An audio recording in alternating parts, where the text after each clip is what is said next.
Looking for food that feeds your soul? Hoodfellas Bistro and Catering is your local African-American owned restaurant offering American cuisine. Located across from the courthouse, we offer daily jury specials to reward civic duty. Enjoy our full-service restaurant and fully stocked bar. Dine in, pick up, delivery, and catering. Our themed happy hours feature live music, handcrafted drinks, and weekly specials. Book your private event at hoodfellowsbistrocatering.com.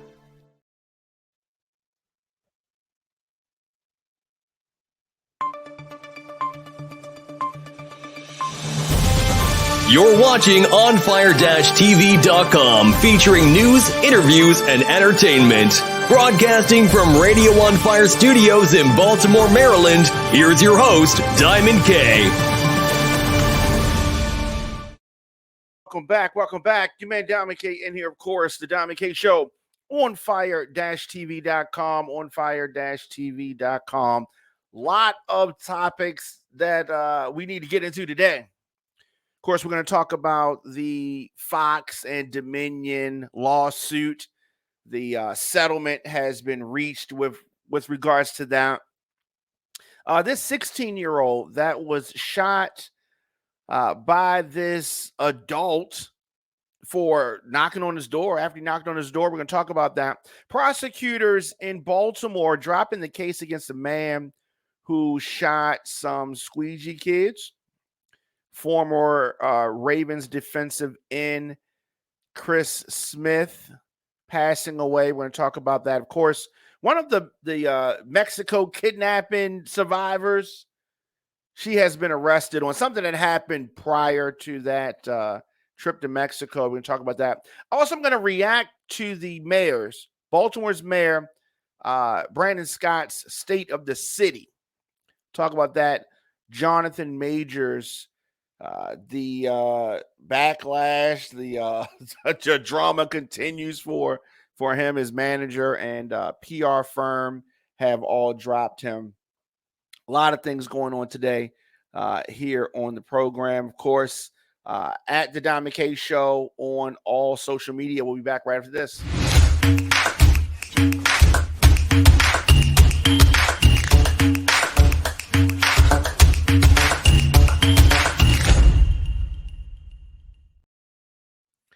So, as I said, this lawsuit with regards to Fox News, and I think that it does a lot with regards to the importance of the truth. Lot with regards to that. Fox and Dominion have reached a $787 million settlement over these election claims. So the Dominion is a voting system, and they have reached this settlement with Fox News. It was defamation. They have averted the trial. Both sides were skeptical about going to trial. This case exposed how the top-rated Fox News chased viewers by promoting what they knew, what they admitted, and what we all know were lies. Lies about the 2020 presidential election. The big lie. They pushed the big lie on Fox News. Truth matters. Truth matters. DJ Nitro, what's up, homie? Truth matters. And Lavish, how's it going? The lies that were told have consequences. $787 million is a very big consequence. So Dominion's lawyer, Justin Nelson, said in the news conference outside of the courthouse after the judgment, or the judge announced the deal, rather. So Dominion was asking for $1.6 billion, and they argued that Fox damaged their reputation by pushing the phony conspiracy theories about the equipment switching votes from Trump to Biden That was a lie. That was a clear lie. And Fox said that the amount greatly overstated the value of the Colorado-based company. So there's a lot of back and forth about that. But Fox has agreed to pay $787 million to Dominion Voting Systems. They were lying. Okay. They were lying, pushing President Trump's big lie. Now, the resolution in Delaware Superior Court follows a recent ruling by Judge Eric Davis in which he allowed the case to go to trial while emphasizing it was crystal clear that none of the allegations about Dominion aired on Fox by Trump allies was true. Now, in a statement issued shortly after the announcement, Fox News said that the network acknowledged that the court's rulings finding certain claims about Dominion to be false. It did not respond to any inquiry asking for elaboration. They didn't want to go any deeper than that. He did not want to go deeper than that. But as I said, the Fox News and Dominion lawsuit has been settled, $787 million that Fox News is going to be paying out for pushing election lies on their airwaves. Lies they knew they were lies. Fox was trying to say, oh, we're just reporting the news and we got to do this, but they knew that they were lies. And in subsequent emails, text messages, etc., it was uncovered that they were lying. So the company sued both Fox News and its parent company, Fox Corp, and said its business had been significantly damaged. I'm sure that their business was significantly damaged. Fox knew the truth. It was argued in court papers. It knew that the allegations against Dominion is this voting machine company, right? They handle the voting machines in one county in California. But nonetheless, it knew, Fox, the allegations against this company were outlandish, crazy, ludicrous, and nuts. Yet it used the power and influence of its platform to promote that false story. That is what they did. Promoting that false story. This is a story that a lot of Trump supporters and Donald Trump still says. But the news organization aired falsehoods while noting how the bogus election claims still persist 2.5 years after Trump lost his bid for re-election. The statements at issue were dramatically different than the truth.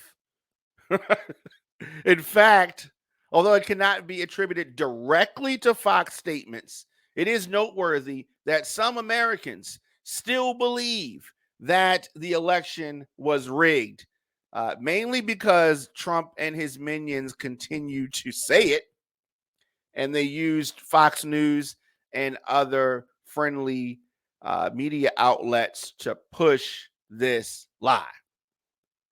So Fox News, how's it going? Fox News, I don't know. It just, I guess they look at it like, look, we're just going to pay this money, get this thing over with so we can stop. Because nobody wanted to go to court. Nobody wanted to go to court. The libel would have been difficult to prove. Not impossible, but difficult. And Fox, of course, has been getting so much bad press with regards to this that they just wanted this thing to be over with. They just wanted this thing to be over with. Fox and Dominion reaching a settlement over these false election claims. I don't think this is the end of it. I think this might be the end of the Dominion part. But I still think that there's going to be more to this story. Fox is going to still have more lawsuits coming. You can just wait and see on that. Let me know your thoughts in the comment section. Instagram, Facebook, Twitter, LinkedIn, TikTok, at The Diamond K Show. Of course, onfire-tv.com. onfire-tv.com/shop. Check out some of the merch. Let's do this. Take a quick break. and we'll come back with more of the show after this.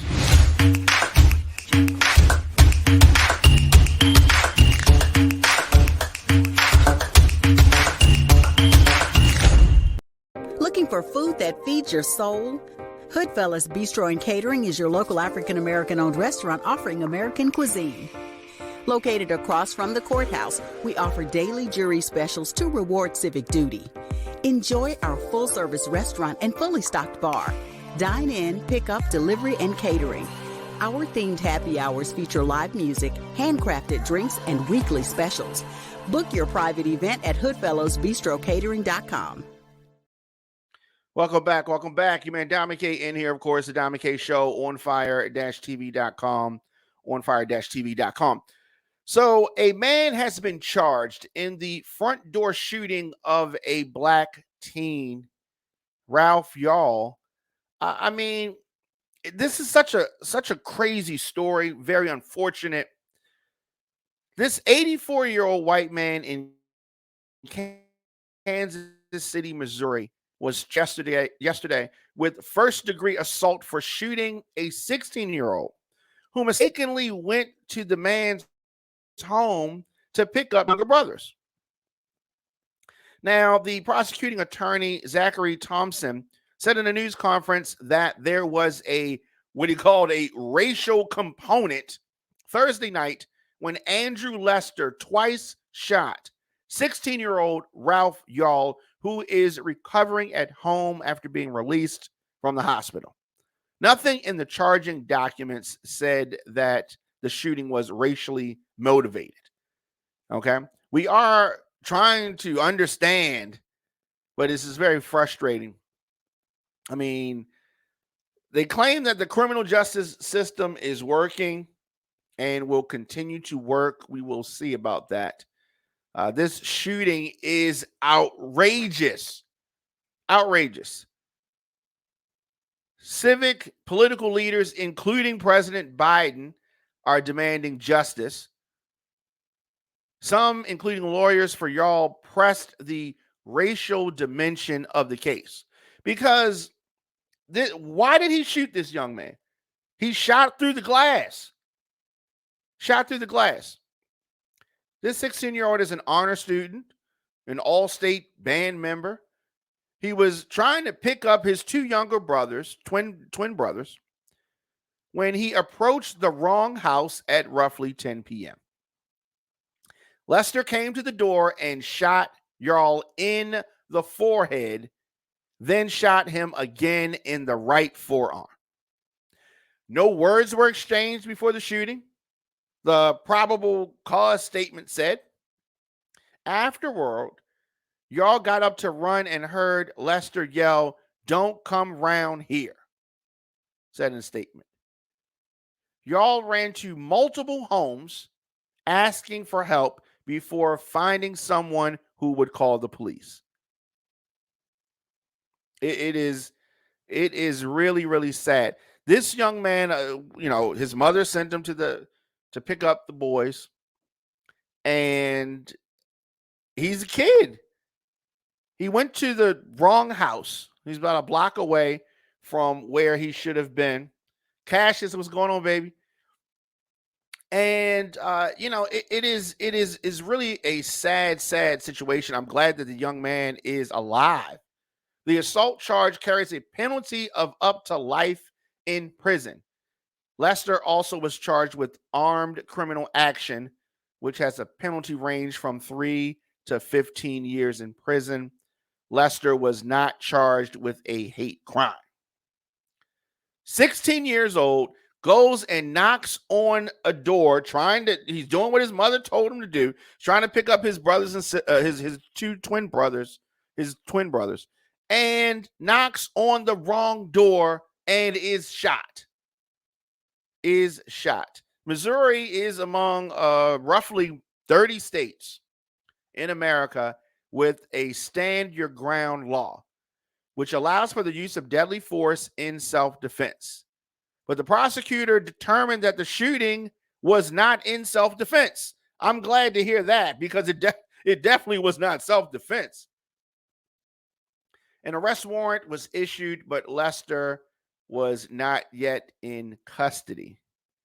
Lester told police that he lives alone and had just gone to bed when he heard his doorbell ring. How dare somebody ring his doorbell? He said he picked up his gun and went to the door where he saw a black male pulling the exterior storm door handle, and he thought someone was breaking in. The number for Lester was not in service on Monday evening, and it was not immediately clear whether he had an attorney to speak on his behalf. So you can see where this defense is going to try to take things. He's going to try to say, I was in fear for my life, so I let off shots at this kid. Shot through the glass. Yeah, this is just a crazy situation. Crazy situation. 10 o'clock at night. And he said he thought someone was trying to break into his house. He just opened the door. I mean, goodness gracious. So I don't know how this is going to end. I don't feel good about it. Let me say that. I don't feel good about it. Let me know your thoughts in the comment section. Instagram, Facebook, Twitter, LinkedIn, TikTok, at The Diamond K Show, of course, on fire-tv.com. Take a quick break, and we'll be back with more right after this.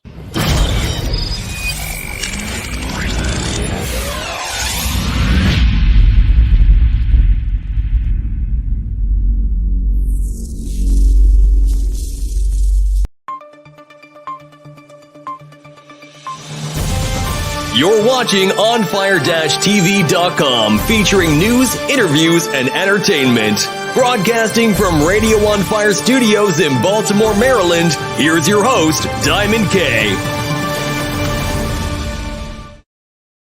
Welcome back. You man, Diamond K in here. Of course, the Diamond K Show on fire-tv.com. Need to get in touch with me, djdiamondk@gmail.com. So we reported on this case initially, and it appears that it is over. Baltimore prosecutors have dropped the case against the man who shot some squeegee kids. The Baltimore City State's Attorney's Office said today that they're dropping this case. He was accused of shooting two squeegee workers. 26 years old, Mr. Dixon, accused of shooting these workers back in May of 2021 after his mother reported that people were washing windows, car windows, squeegee kids, stole more than $2,000 from her using Cash App.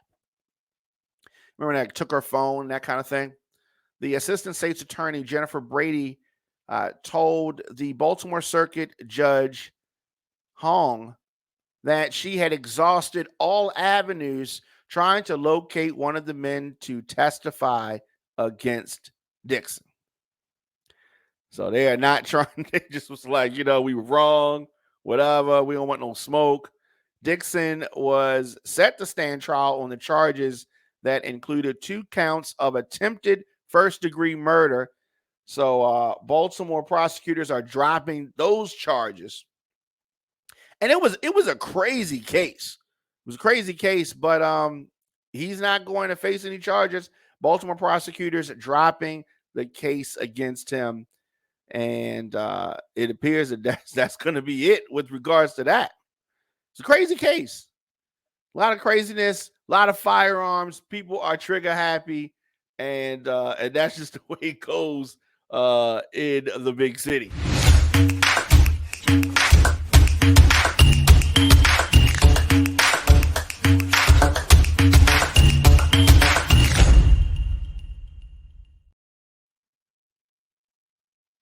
Former Baltimore Ravens defensive end Chris Smith, just a sad story, 31 years old, but this former Baltimore Ravens player is dead. Smith's agent confirmed his passing today. The cause of death not immediately known, but definitely want to send condolences to his family, friends, and loved ones. He's born in 1992. Smith played for the XFL's Seattle Sea Dragons this season. Previously spent 8 seasons in the NFL with Jacksonville, Cincinnati, Cleveland, Las Vegas, and Houston. So Smith was with the Browns in 2019 when his girlfriend was killed. She was hit by a car after she exited the vehicle that he was driving. That had to be horrible. She was standing on the road's shoulder when the vehicle driven by a 47-year-old woman smashed into the passenger side of Smith's car. Smith and her had a daughter shortly before her death. After playing in Arkansas, Smith was drafted to the Jaguars in the 5th round back in 2014.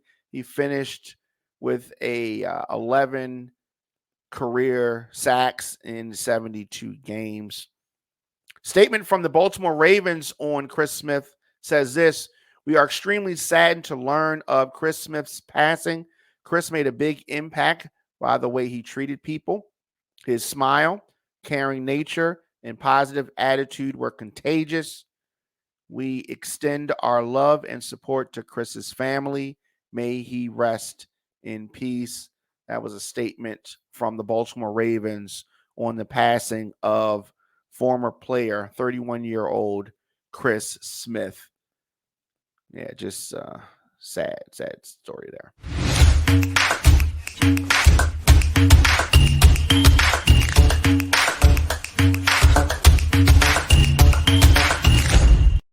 Looking for food that feeds your soul? Hoodfellas Bistro and Catering is your local African-American owned restaurant offering American cuisine. Located across from the courthouse, we offer daily jury specials to reward civic duty. Enjoy our full-service restaurant and fully stocked bar. Dine in, pick up, delivery, and catering. Our themed happy hours feature live music, handcrafted drinks, and weekly specials. Book your private event at hoodfellowsbistrocatering.com. Welcome back. You may dominate in here.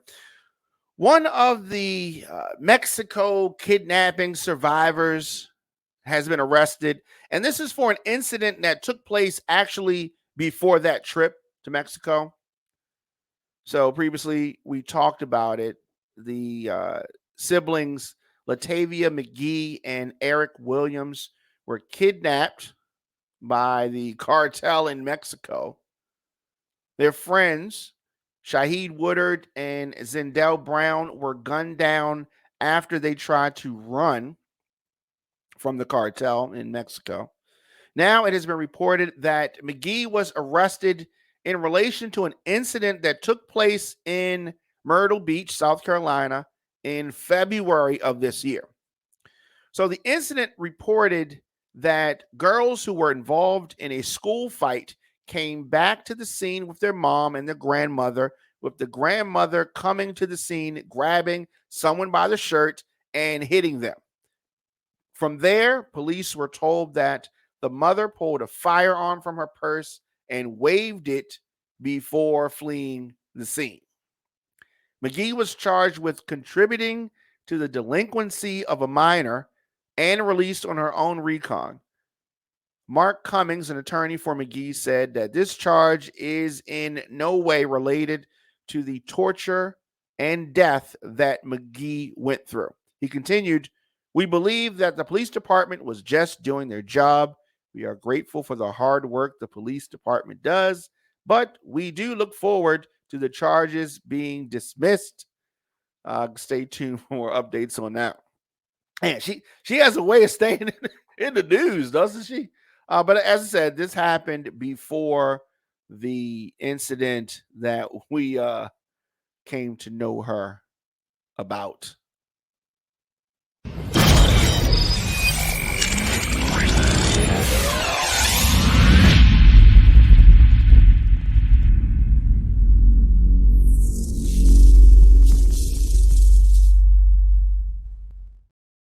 Baltimore is back, says Mayor Scott.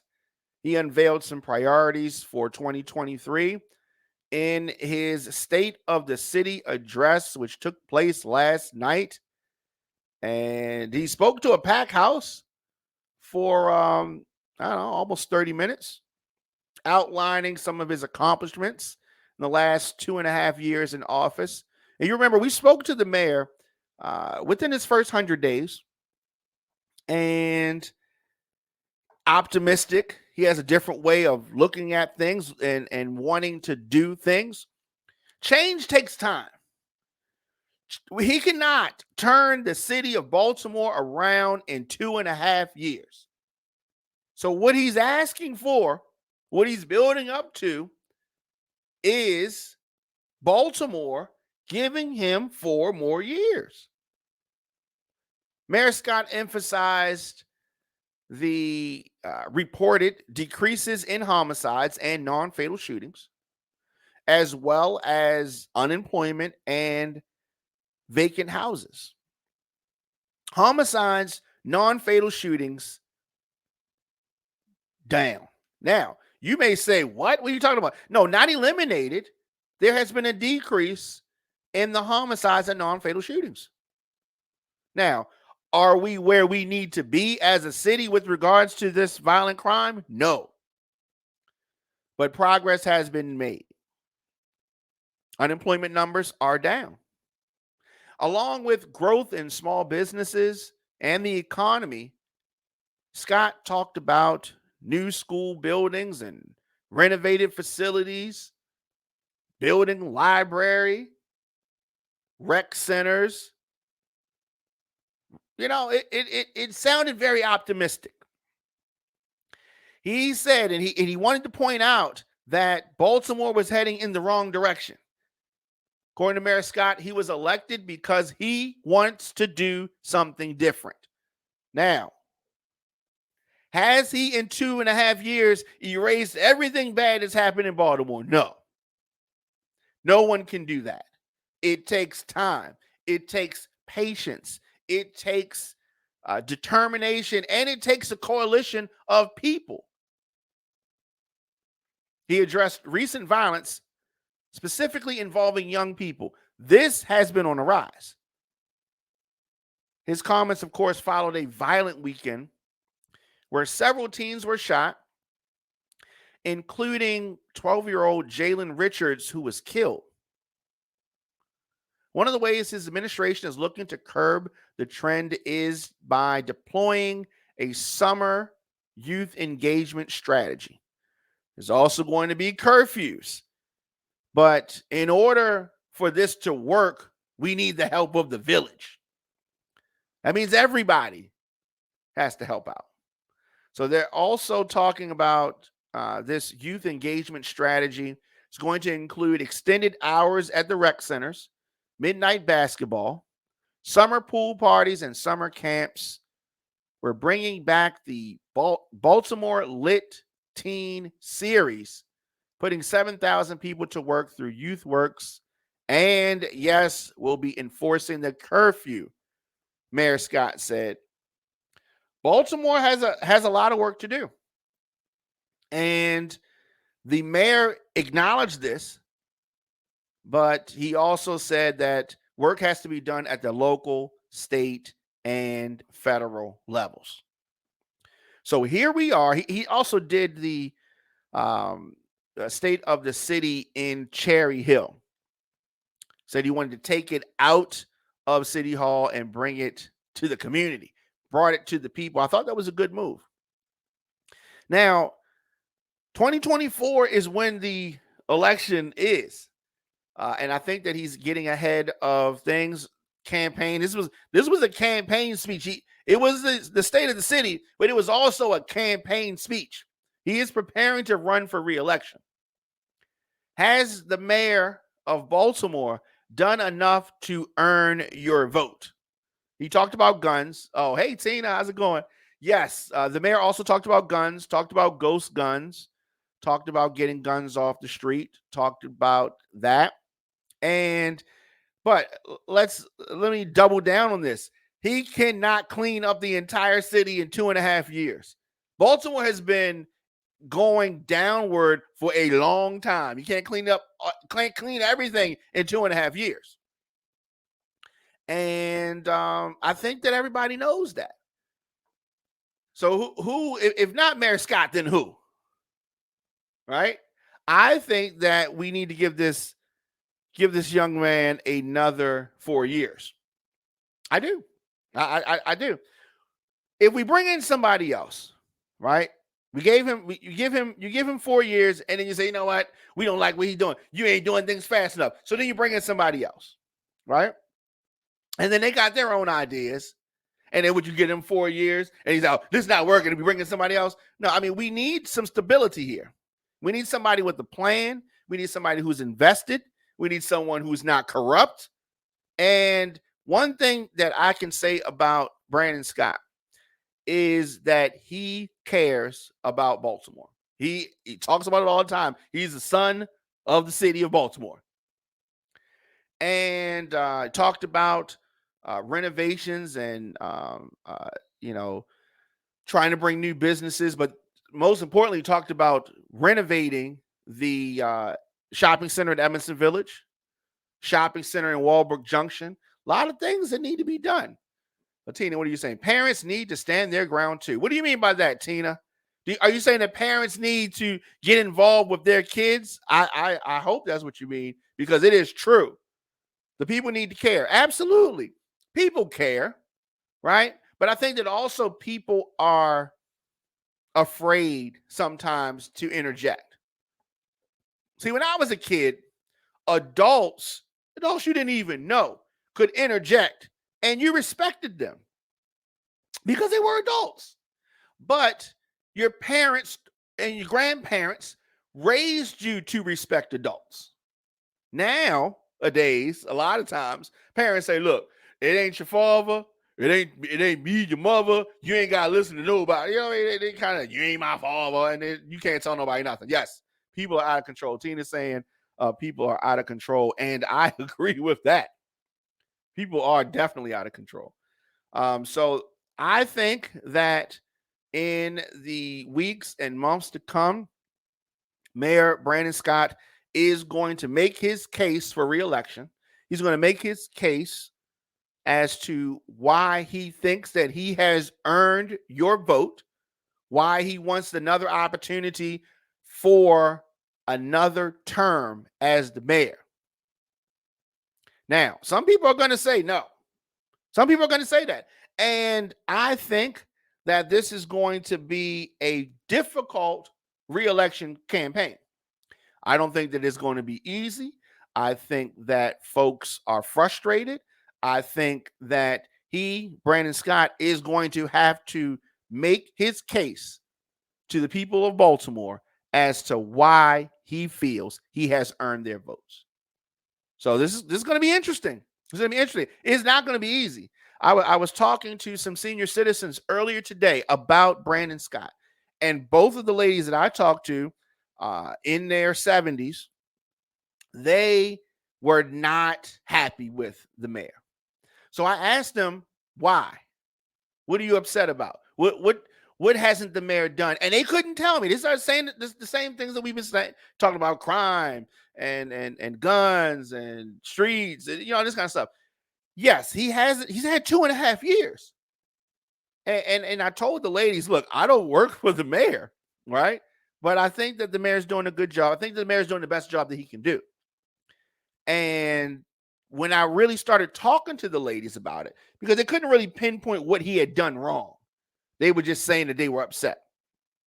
So I said, what station do you watch for the news when you watch the news? And both the ladies said, we watch Fox 45. It's like, what? But of course. So they have been drilled with this propaganda from the right-leaning Fox 45. If you notice, Fox 45 will say everybody who's elected to any office in Baltimore, they say is terrible. It's just negative. It's a lot of negativity. Now, it's not all negative. Sometimes they highlight things that are positive that are happening in the city. But when they have to talk to some people, when a crime happens, when they want to get somebody on the screen, they don't get the best people. They don't get the most marketable people when they're talking to citizens, right? They try to highlight negativity. And when you talk about politicians in this city, they tear them all down. Well, I mean, except for through Vignaraja. Oh, they love through Vignaraja. But everybody else, Fox 45 tears down. But I'm looking forward to this election season 2024. Has the mayor of Baltimore, has Brandon Scott done enough to get your vote? As I said, it's going to be tough for him. And we're definitely going to have him on the show. But it's going to be tough for him to make this case. But I hope that he makes the case, because I think that he still has more work to do. And I feel that he should be reelected. Let me know your thoughts.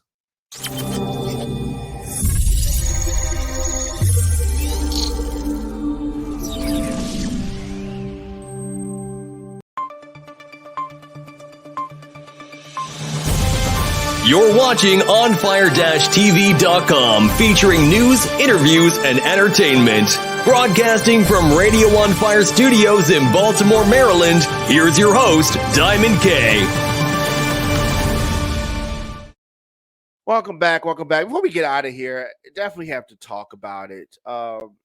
Jonathan Majors, the actor, has been booted from multiple projects following these assault charges. His manager, his PR team have all dropped him. And it's not looking good. It is not looking good at all. Of course, Majors recently starred in Creed.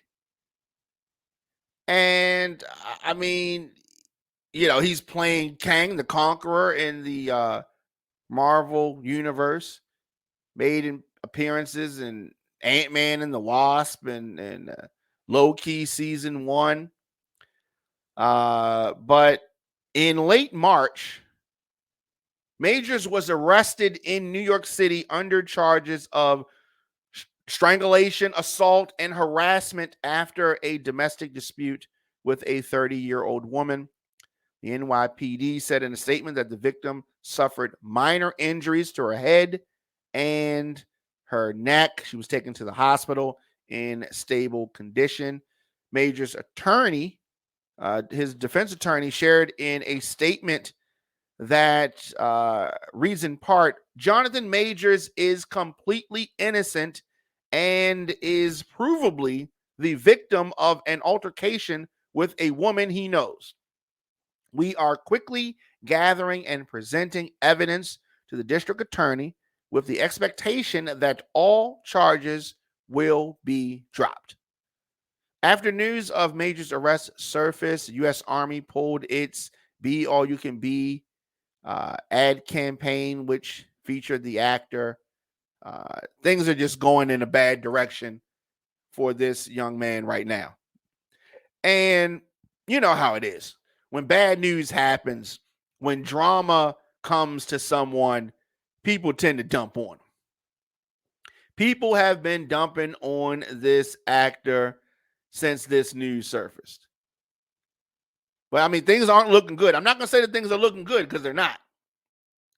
Just 3 weeks ago, you know how you say it was all good just a week ago? It was all good 3 weeks ago. Arrested on these domestic violence charges in New York. And she claims that he ended up assaulting his girlfriend, assaulting her, after she grabbed his phone to see who was texting him. So I don't know. But this could just come out to be her word against his, and he can't really prove anything. But here's the bad part. Once you put this kind of stuff out there, you can't take it back. Like it's already there. The damage has already been done. The damage to his career has been done. And it can't be taken back. How do you take it back? How do you put the toothpaste back in the bottle? You can't put the toothpaste back in the bottle. You've got to be careful who you associate with. And you got to be careful what you do. Now, I'm not saying that he's guilty or innocent. I don't know. I'm just saying one of them's telling the truth and one of them's lying. One's telling the truth, one is lying. I don't know which one is which. We're going to find that out pretty soon. Let me know your thoughts in the comment section. Instagram, Facebook, Twitter, LinkedIn, TikTok at The Diamond K Show. Of course, onfire-tv.com. Onfire-tv.com. Last thing before we get out of here. Maryland Senator Cardin has been recommended to temporarily replace Senator Feinstein on committee. So Maryland's senior senator has been recommended for this job. He's a Democrat of Maryland. Now, Cardin tweeted that Senate Majority Leader Chuck Schumer, Democrat of New York, recommended that he be the temporary replacement on the committee. During a news conference today, Schumer was asked whether he has selected a senator who he would like to temporarily replace Feinstein, who is recovering from a bout of shingles. He said Ben Cardin. And, I think that's cool. It's also been reported by the Associated Press that Senate GOP leader Mitch McConnell said Tuesday that Republicans will not allow Democrats to temporarily replace Feinstein on the committee, arguing that they only want to stand-in to push through the most partisan judges. He called the effort to place a substitute on the panel an extremely unusual request. Now, mind you, McConnell has been out recovering from falling down. He can't seem to stand up, and he keeps falling down. And so, just you can always expect Mitch McConnell to just be slimy and grimy.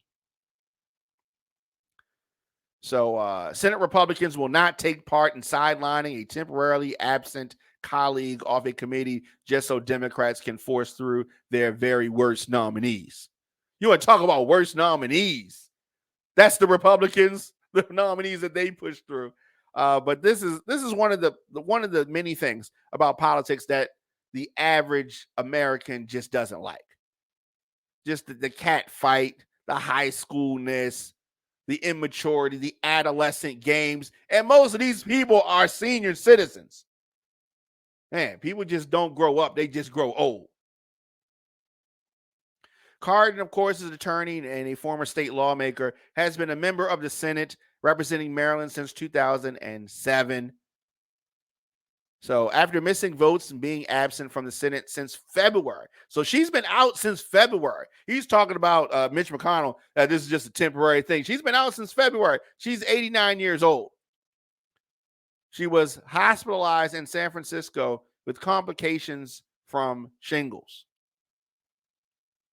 I mean, I think it's time for her to call it a career. She's had a great career.